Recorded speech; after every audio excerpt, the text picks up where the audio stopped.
Welcome to Conversations with Tara and Ryan. I am Ryan McAniff. And I am Tara Ballman. And what you just heard was a trumpet being played by this man, Bill Esset, the owner of Bay Grab Bar. Bill, that's been the best intro we've had thus far. Congratulations. You win. Well, thank you. Thank you, Ryan. It's always fun to hang out with you guys. And today's a special day because I get to talk a little bit about what I do besides the trumpet, but they're all related in my life. I will soon see. Do you play trumpets for customers if they order a certain amount of money from you? Like, do you have length of song if you hit certain revenue requirements? Well, not really. I mean, for me, Bay Grab Bar is really much more of a mission, kind of the same way that playing trumpet is really a mission. How many musicians really make a big bundle of money? It was my first career, and I did it for about 10 years, played in symphony orchestras around the world and George Lucas studios. You'll see me on or hear me on films occasionally, but that was many, many moons ago. I'm in my encore career, and I'm having a great time. That's outstanding. But if requested, you could do that for people listening. That could be an added bonus for anything that you do. Like, hey, listen, we'll play the trumpet as well. Well, stranger things have happened. And indeed, the horn does occasionally come out on projects. I had the great honor to work for one of the Secretary of States recently, and he was a big fan of mariachi music. So I do play in a mariachi band as well as a polka band, in addition to my orchestra world. So I played some mariachis and recorded that for him and his family while we were there poolside.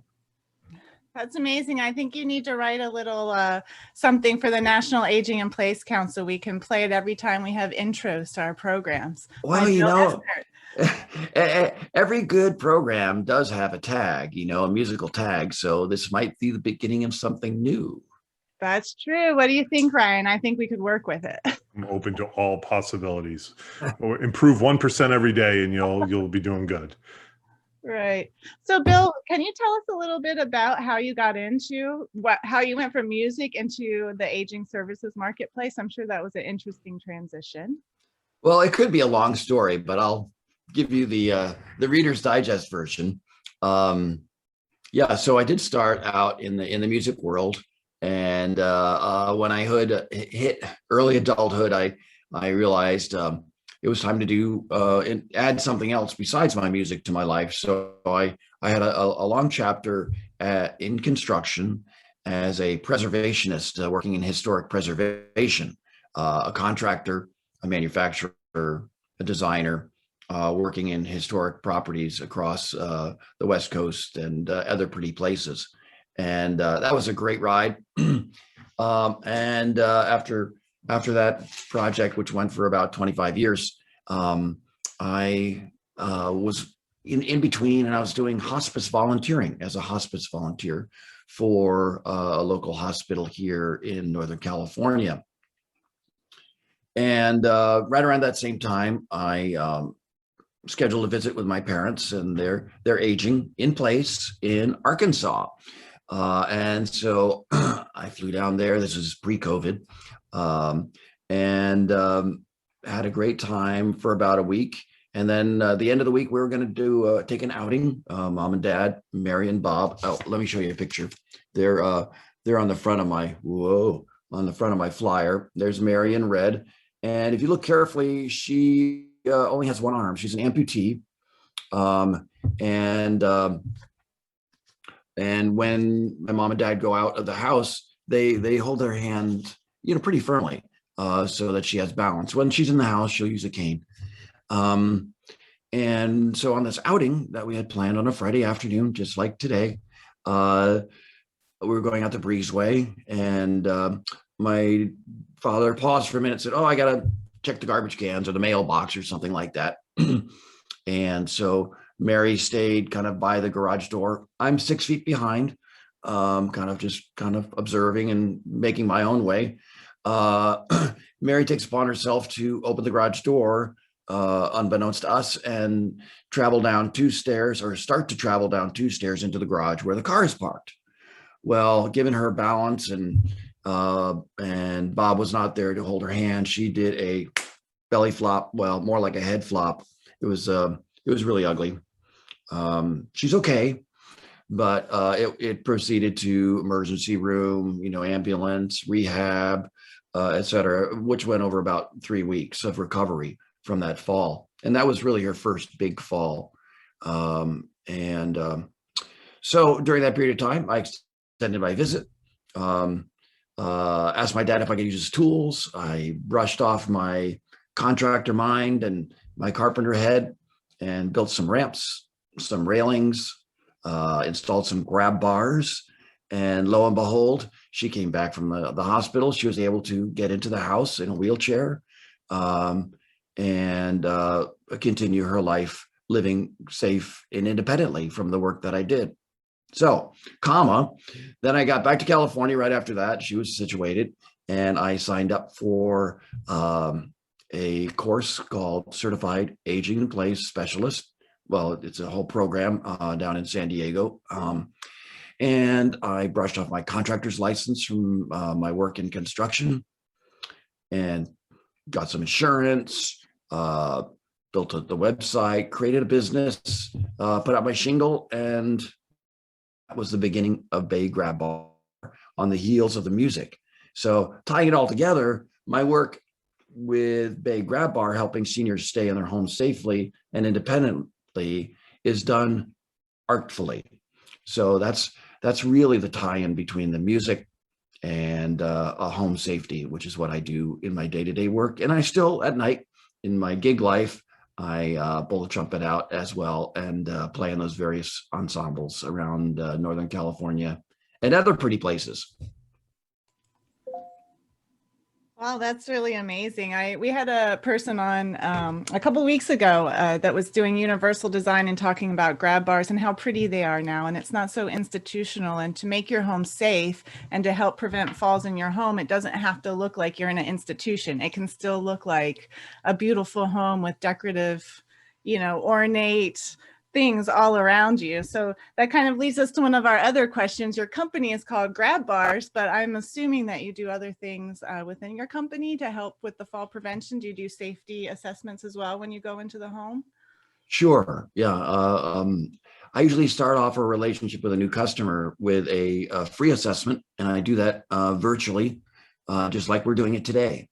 COVID has taught us a lot of new things, and I've been a big fan of Zoom for years prior, but now my customers are, well, they may not be fans, but at least they know how to do it. With a little encouragement, they can do a FaceTime call or a Zoom call, and we can walk through their house virtually and really get into the weeds as far as what's going on with their house, and start them really thinking about how they can stay in that house safely and what we can do to help them with that process. And it is a process, because it's not just the things we put on the wall or attached to the floor. It's the big head process of, yeah, I'm ready for this, or I need this. And hopefully people will call and reach out before the big fall. But that doesn't always happen. I say by far the majority of my calls come after the big fall. So we're trying to shift that around. And, one of the sayings we use is grab bars are the new seat belts. You think about that. Seat belts were really foreign, but now we just take them for granted. Everybody puts them on, people don't really know about it, or the car puts it on for you. So, just like solar or going electric here in California with the building codes is, the way it's going to be. Grab bars as well will be that way in very short order. It's on the way. And yeah. Now, to answer your question, besides grab bars, what else do I do? I got to come back to that, because I do remember that question. So ramps, I do a few ramps, not too many, but mostly grab bars and railings. And that really takes me outside of the bathroom into the entryways and of the home, or if there's a staircase in the home, or a patio out back, or one of the areas that really comes up quite a bit is getting to the garage, just like going back to Mary, going down that garage step. And that's where a lot of falls happen as well. So the assessments, like I said, are virtual. I also will go out and do in-person assessments too. You know, before COVID hit, we used to have, or at least I used to have a hard time explaining really to people what the National Aging in Place Council was about, because aging in place was such a term that was thrown around a lot. But now that it's not just seniors aging in place, it's everyone aging in place and living in place and working in place and surviving in place. You know, people have a better idea of how to make their homes safe. I'm just curious if you see any differences in your pre-COVID calls versus post-COVID calls on the adjustments that people are making to their homes based on their experience of living there all the time. Just curious. Good question. I think nothing really.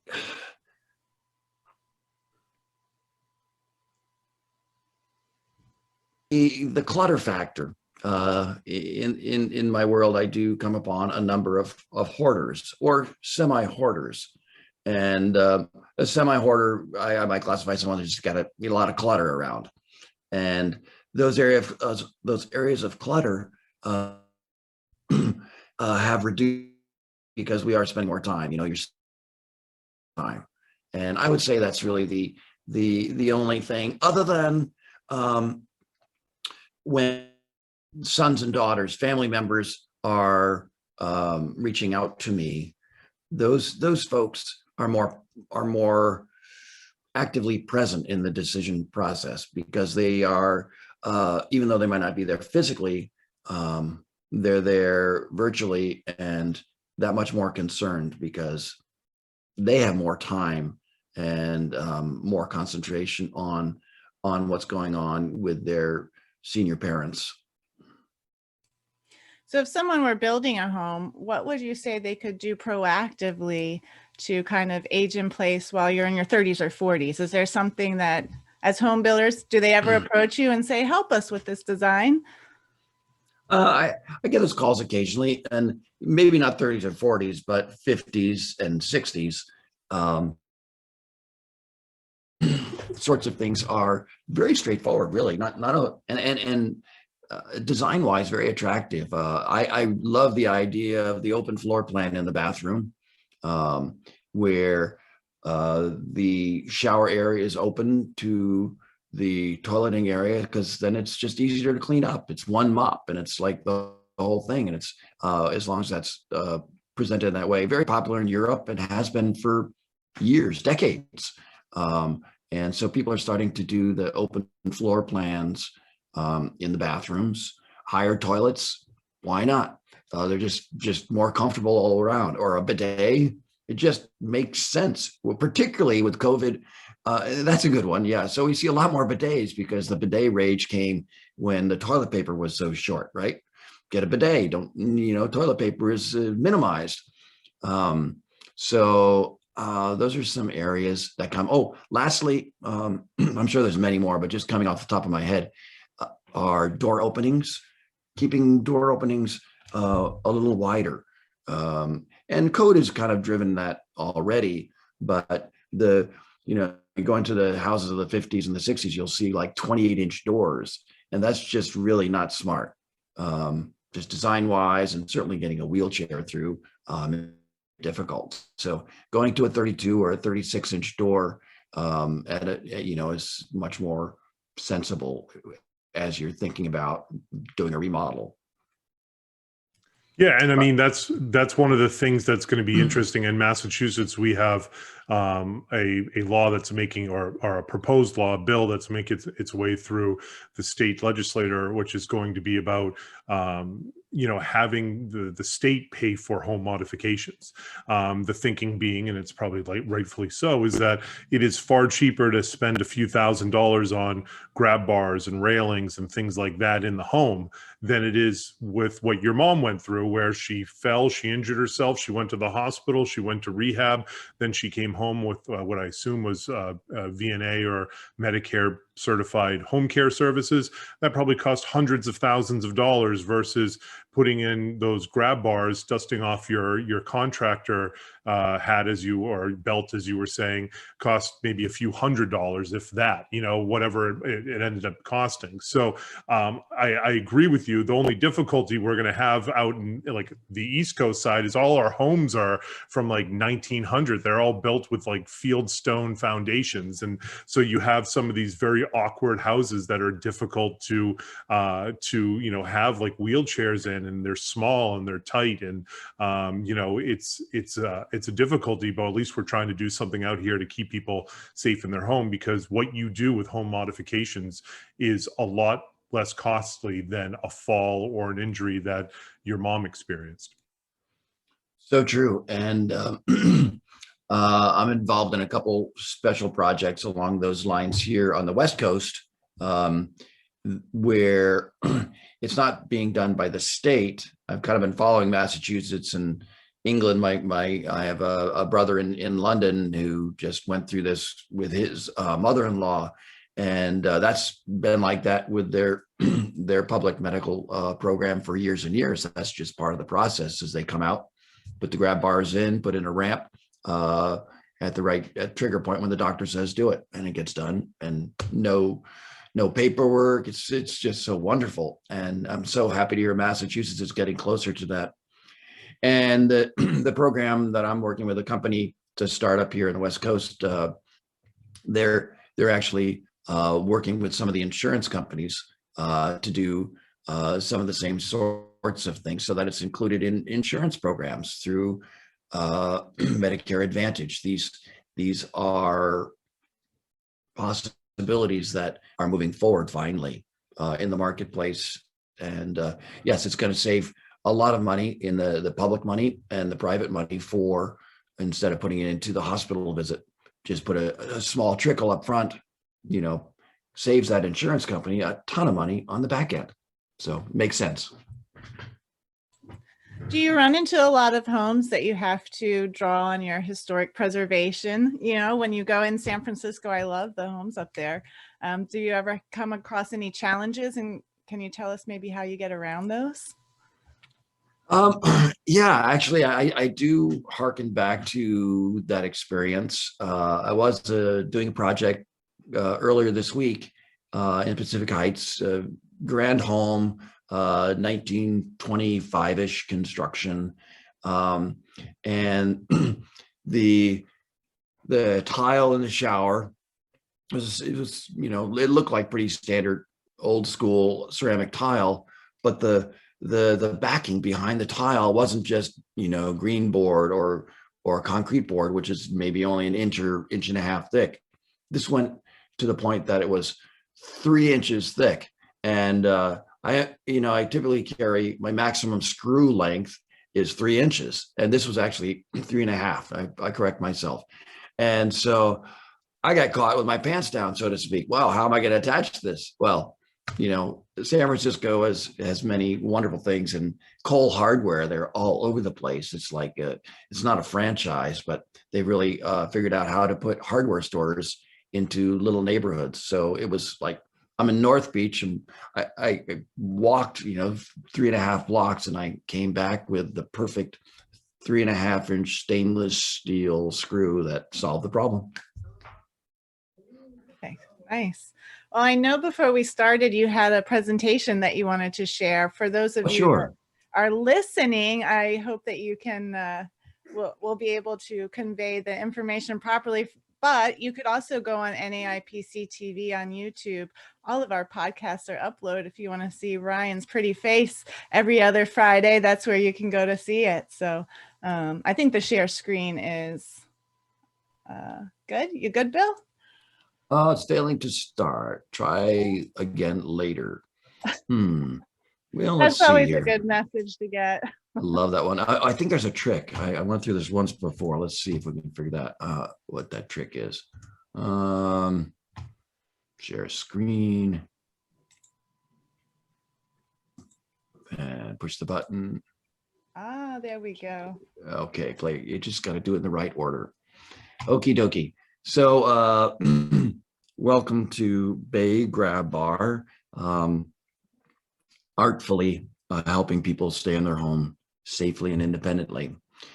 And as we already talked about, I do handrails, I do fall prevention modifications, and that would include standard poles, railings, handheld showers, benches, and then railings inside and out. And here's a few shots just to give you a visual, kind of explain, and I'll verbally give you a little description. A lot of my work is in the bathroom. You can see here, whether it's in the toileting area where I'm installing kind of a hospital style bar in this application where there's not a wall and you need a grab bar on both sides in many cases. So the element here, it looks like a letter U tilted on its side, and then it has a like a stilt on the end to give it support.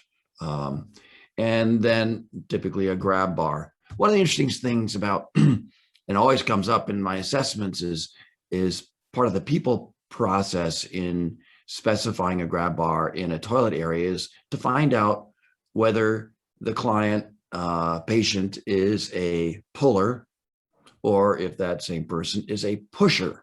And so you guys might find this interesting. So everybody is one or the other, and it's about 50-50.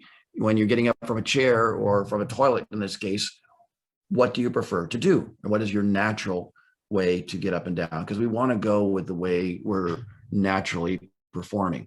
In other words, do I pull myself up? And if I'm going to pull, that means I'm going to put my grab bar in a vertical orientation, versus if I'm a pusher, then I'm going to want that bar kind of on my side so I can push myself up.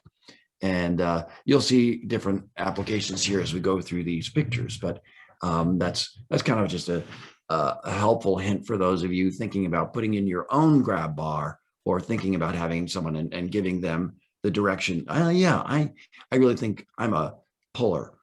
And other shots are just showing our standard grab bars, which are peened. And I put in a peened finish grab bar most of the time because it's less slippery. It gives you a bit of a tactile grip and helps prevent the slide. Putting in a nice shiny chrome grab bar might be pretty, but it could be slippery. So we use a peened style grab bar. You'll see here in the photographs.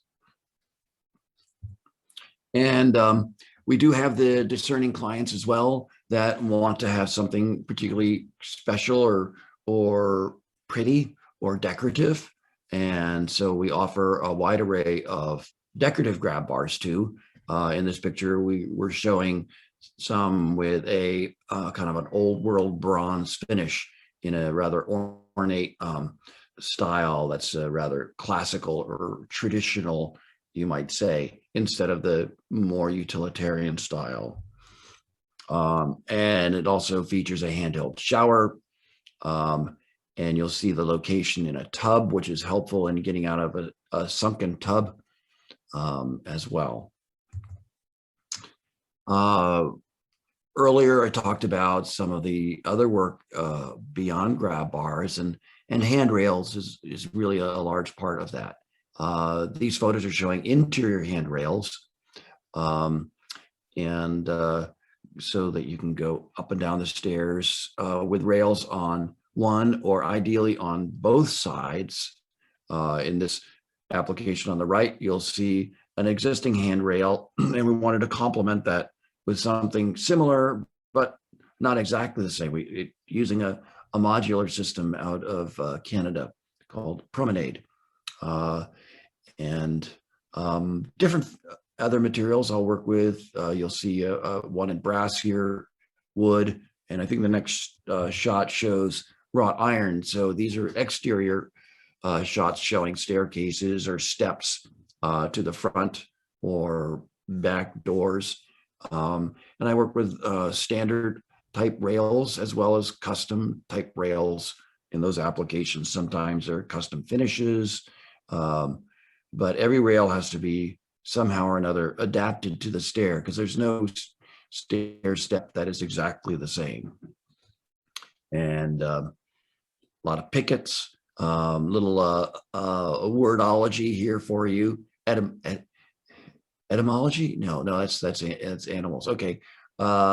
So we have on the end of the picture on the left on the railing there, the wrought iron railing, those little curly cues are called volutes. So for those of you that are word people, want to go home with a new word, now you have one. V-O-L-U-T-E. I have a question. Yeah. So in the image on the left, just so for people listening and not seeing, is that it's a railing for 2 steps, and then it's on the deck. The deck is obviously bolted in, and then it comes down and it looks like it's going into the earth. So how do you stabilize that, and how does that get stabilized when you're going into something that's soft like dirt or the ground? What would happen in that specific scenario? I guess, yeah, great question. And this one is actually set in concrete. I poured a footing there, and it's covered with dirt at this point. Since I think it's all done. The garden had to go back in, but it's a concrete footing, so it's very strong. And the ones that are bolted into the concrete porch have anchors that are also going into concrete. So there's no wiggle room here. It's very solid. Thanks for asking. This slide is showing what I call 2-for-1s or 2-in-1 grab bars. Another way to get over the hesitancy of putting a grab bar into a bathroom, if you're not doing the decorative mode, which we already talked about. Sometimes it's like kind of going around doing what do they call it in football when you go around the side, it's so the trick here is to offer something else that the customer needs, but at the same time, they're going to be safer. For instance, a toilet roll holder, a toilet paper holder. They probably have one, but in this case, we can take off the existing toilet paper roll holder, put it in this device here, which is, this one's manufactured by Moen, and it holds the toilet paper, but it also serves as a very strong grab bar and in this case, you can see it's for a pusher because it's horizontal. The other pictures are pretty self-explanatory. One is a towel bar holder as well as a grab bar, and that can be placed strategically. So the towel is actually handier for the client, but they still have a grab bar too that they really need in that area based on what they're going through, if it's just aging or whether they have a specific ailment, whether it's Parkinson's or Alzheimer's or a bad hip or, a new knee. These are many of the sorts of things that we come across, a stroke victim. And the last picture is showing a shelf. This is actually in my bathroom here in my home. I wanted to have a grab bar in the shower, but we also needed a place to put some shampoo. Between my wife and I, we didn't have enough storage area in the shower. So this worked out really ideally. So it's a safer area, but it's also convenient place to put shampoos, etc., in a handy place. And as I mentioned, I do a few ramps, so whether it's a threshold ramp or up to a stair. And the ramps that we do at Bay Grab Bar are what we call temporary ramps. They're the aluminum styles, whether it's a suitcase ramp that you can pick up and put in your car or move from place to place in your home. All our ramps are relatively temporary. They're not like poured concrete style ramps. That usually takes a bigger investment, larger crew, multiple trades, etc. And as we're wrapping up here, here's some other accessories kind of showing or features something, different styles of grab bars, whether they're in white or in chrome.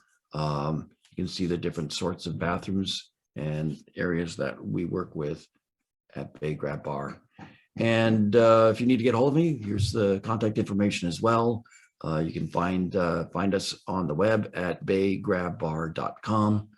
And That concludes my screen share, but let's go back and see what's going on with you guys. Well, I do have a question for Ryan. Do you pull? Are you a puller or are you a pusher? I was going to say that's the one thing that I'm going to take for the rest of my Yeah. life. When I walk into a bathroom, I'm going to know if somebody's a puller or a pusher. I don't. I guess the answer is I just don't know because I haven't been there. I mean, I guess maybe push, but pull. I guess it also does matter about how the layout of the bathroom is as well. You might not have an area to be able to do a certain type, so you might be limited into what the space will provide you. So true, so true. And yeah, we do encounter that certain bathrooms are really, really small, or there's not a wall to attach it to. And, you know, we adapt. And back to the artfully, as my colleague Constantine says, it's we're improvising. He's a jazz trumpet player. You know, I play some jazz too, but, you know.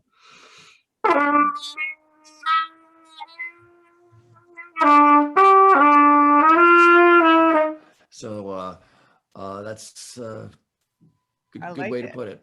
Yeah, artfully. Like it. Yeah, you got to shake, rattle, and roll when you're working in this world, not only with the house, but with the people you're working with, and really listening to what they need, what they want, and what's really going to make them safe. And most importantly, I often tell the story about the 3S rule. There's safe, safer, and safest. So we're always trying to get to the safest level, but sometimes we're just not ready to get there yet. So one step at a time.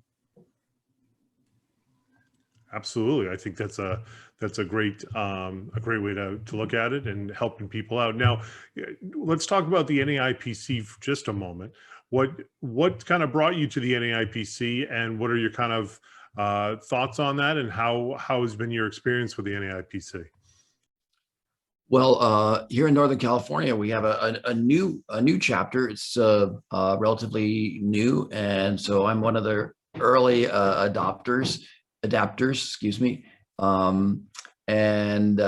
learned about it actually from Southern California, and one of my colleagues had a very successful run with it. So I wanted to give it a chance, and so I've had a chance to meet via Zoom once a month, or maybe more than that, with other colleagues that are all senior focused in their work.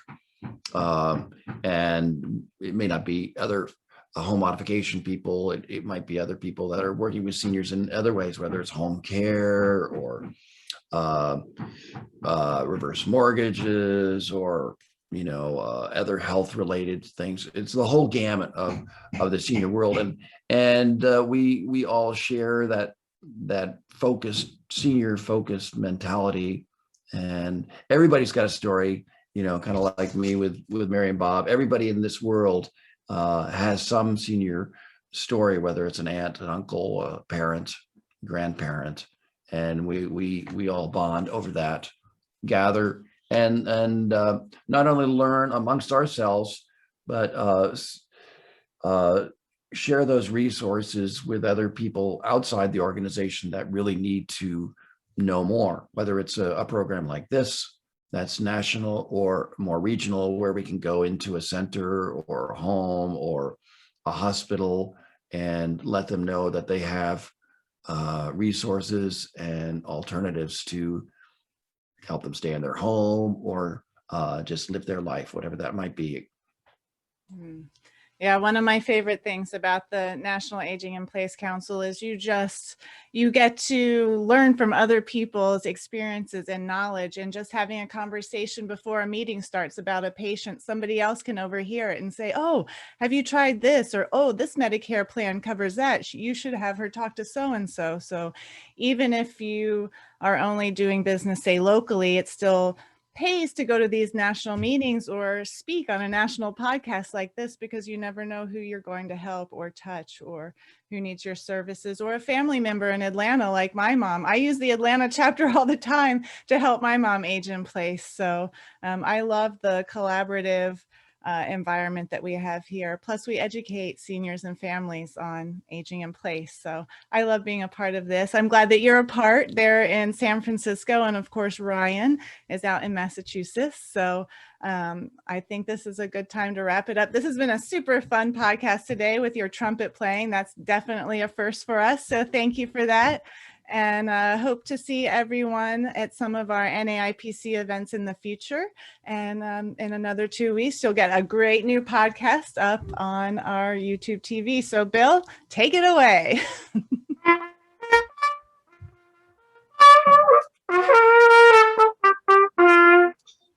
Have a great day.